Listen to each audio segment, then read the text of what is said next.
Western civilization. How much do you know? Ni hao ma. Shalom. Здравствуйте. Bokatav. Selamat pagi. Guten Tag. Konnichiwa. Aloha. Hola. Sonwati. Hello.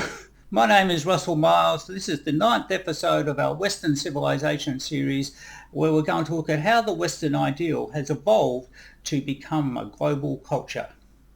Globalization describes international trade in goods and services involving multinational treaties, tariffs and quota regimes, corporate regulations, taxation, consumer protection, copyright, interjurisdictional laws, migration, visas and international agencies. Globalization has also come to mean shared ideals and expectations, common social norms, recognitions of art and musical forms. A song in one country becomes popular in many others, with English having become the lingua franca of international transport, business and the media. These developments has brought about a more shared community, growth in wealth, science, better health, political and social freedoms and a reduction in poverty. Equally, it has devastated cultures and languages, caused social and economic dislocation in advanced economies with exploitation and environmental degradation in less developed countries. How might we consider these issues within the tale of Western civilization? The Americas are named A. after Queen Isabella of Spain's eldest daughter, B. the name of an Italian sea captain who charted the coast of Brazil, C. Christopher Columbus' wife's name, or D. the Inca name for village which the Spanish mistook for the entire land. During the age of European exploration and conquest, territories were often given European names. For example, the island south of the Australian mainland was named by Dutch explorer Abel Tasman after the governor of the Dutch East Indies, Anthony van Diemen. The British later changed it to Tasmania. Abel Tasman also navigated two other large islands in the South Pacific and called them New Zealand, after the Dutch province of Zeeland, and the name was later anglified. In more recent times, the country has officially become New Zealand Aotearoa, the later being the Maori name. With regard to America, Christopher Columbus believed that he had located outlying islands of Asia. He gave these islands European names. For example, he referred to Bahamas as San Salvador. Martin Walser-Müller was a German cartographer who worked to collate maps of the New World. In a 1507 world map, he depicted the new continent with the name America. The name came from an Italian sea captain, Amerigo Vespucci, who had sailed south along the coast of Brazil in 1499 and then in 1501, showing it was not an island but a large continent. Barcelona continues to assert its differences with its own language, traditions, vibrant industries and autonomous community of Catalonia within Spain. As a legacy of the Spanish Civil War in the 1930s, the Ejército del Aire Air Force maintains no bases in Catalonia as a treaty condition for ending that war. There is ongoing agitation for independence, although post-Franco reconciliation has mitigated this push. Within Western culture, the tension between centralised authority and local autonomy, along with compromise and conflict, has been a particular feature. The current turmoil over Britex is but one example. The development of globalisation has occurred in step with regionalism, with political structures and institutions changing cultures so that people see themselves with various identities. In earliest times, if you want to send a letter or parcel, you had to find someone going to that place or pay someone to do so. This was very expensive, so very few folk sent letters. In 1680, William Dockwra and his partner Robert Murray established the London Penny Post. They took letters and parcels and for a penny delivered them about town, sorting in for a delivery man taking those items going to the same location. At the cost of a penny, many more folk could afford to correspond, and an entire new industry was born. The penny post soon spread to other towns, between towns, and then overseas. Public authorities gradually assumed a monopoly and further expanded these services. In 1870, Henry von Stephan, Postmaster General of the German Reichspost, proposed coordinated postal policies amongst member nations. The Universal Postal Union was established by the Treaty of Bern in 1874. The treaty provided that there should be a uniform flat rate to mail posted anywhere in the world.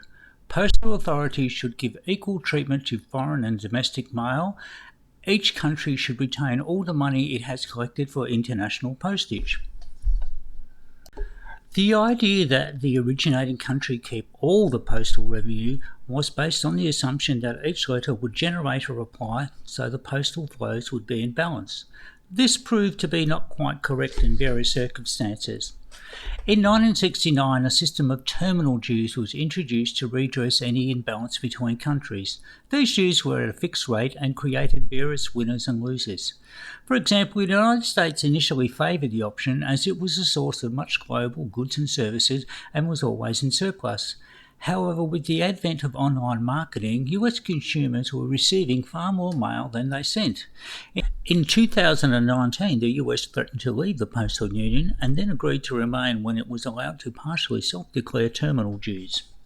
Tariffs on trade was the earliest form of taxation. Ancient Rome was built around demanding a proportion of the salt trade along the Tiber River. During the Yuan dynasty in the 12th century, the royal court took 7/10 of trade through its ports. In the 15th century, Mary I of England obtained a monopoly on fur trade from Ivan IV the Terrible. Hans of Denmark told ships passing through the Öresund Sound between Denmark and Sweden. The pursuit of slaves, gold, spices and luxuries was the main motivation for exploration and conquest, with the conversion of heathens a convenient pretext. Countries tax businesses on their profits at a set rate. If a business is trading amongst various countries, it's supposed to be taxed on the income derived in that particular country. But what say a business operates in country A with a high tax rate and country B with a low tax rate? The business can improve its profitability by declaring its profit in country B instead of country A. How can this be done? Well, it's very easy. Consider the great paperclip swindle. All businesses use at least some paper clips, so they buy all the paper clips they need in country B. The company then sells some of the paper clips to its operation in country A at a tad of a markup. This boosts the profit in country B, but that doesn't matter as taxes are lower. The business operation finds their profits much reduced, as you would if you paid $1 per paperclip, so they pay much less tax. Now, tax agencies aren't silly. They can check the books and see a ridiculous amount has been paid for paperclips, so they change their laws to allow for that and collect their fair taxes. Of course, the company then goes on to do the same with other goods and services, trying to keep 1 or 3 steps ahead of the tax collector. Transnational companies might buy a financial instrument, loans or an investment from each other, which pays depending on changes in currency valuations or commodity price moves, changes in values of other instruments based on commodity prices, insurance, research, risk, phases of the moon, whatever. They charge intra-business costs for management services, accounting, training, research and development, proprietary knowledge. What is the value of a social media platform? Businesses and tax agencies engage in an ongoing race of avoidance law reform, with some countries seeking to attract transactions and a share for taxation without actually doing anything else in the business. This is your classic Cayman Island bank account. The acronym GATT stands for A. General Agreement on Tariffs and Trade. B. Government Agreement on Tariffs and Trade. C. General Accord on Tariffs and Taxes. Or D. General Accord on Tariffs and Trade. Comparative economic advantage is an economic term that refers to countries' ability to produce goods and services at a lower opportunity cost than that of their trade partners. A simple explanation is to imagine someone who is a competent accountant, teacher or mechanic. They also may be organised, energetic and very competent at household chores. However, it is more efficient if they hire a house cleaner, even if the cleaner is not as good as the accountant at such tasks. The accountant can increase their earnings best by spending time on their primary occupation than taking time out to do their own housework. And countries may best allocate their resources on things they do better and import goods and services. The countries who provide these goods and services are also better off as they have income that they otherwise might not. This is the theory underlying the benefit of global trade. The General Agreement on Tariffs and Trade, GATT, is an agreement with 159 countries becoming parties to date.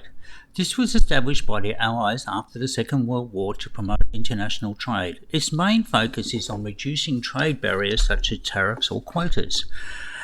At the Kennedy round of negotiations, 1962 to 67, the average tariff level of participating country was about 15%. By the Uruguay round in 1986, tariffs were about 5%. The World Trade Organization, WTO, is a successor to GATT. Many countries have engaged in additional bilateral and multilateral trade agreements to cover such issues as taxation, investment, copyright, consumer protection, environmental issues and civil law. For the last decade, about half of Australia's waste paper and plastic has been sold to China, where it is recycled into new products. But not anymore. The Chinese have really banned the importation of material from all around the world. China's ban has seen the price of recyclables plummet. The value of recyclable paper and plastic has dropped by up to 80%. Simply put, recycling in Australia is becoming an unprofitable business. Rate increases to pay for recycling could cost Australian households up to $40 more a year. But rate increases alone will not solve the problem of where our recyclables go. In our next episode, we will further explore globalisation and what it's meant for Western civilization. In the meanwhile, consider this question. In 1886, the railway tracks in the southern United States were standardised by changing the 13,000 miles of track from 5-inch to 4'9", or standard gauge. The operation to change all these tracks took A, 36 hours, B, 36 days, C, 3 to 6 months, or D, 36 months.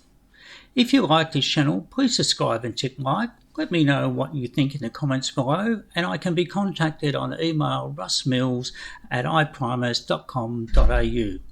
So best be all for listening.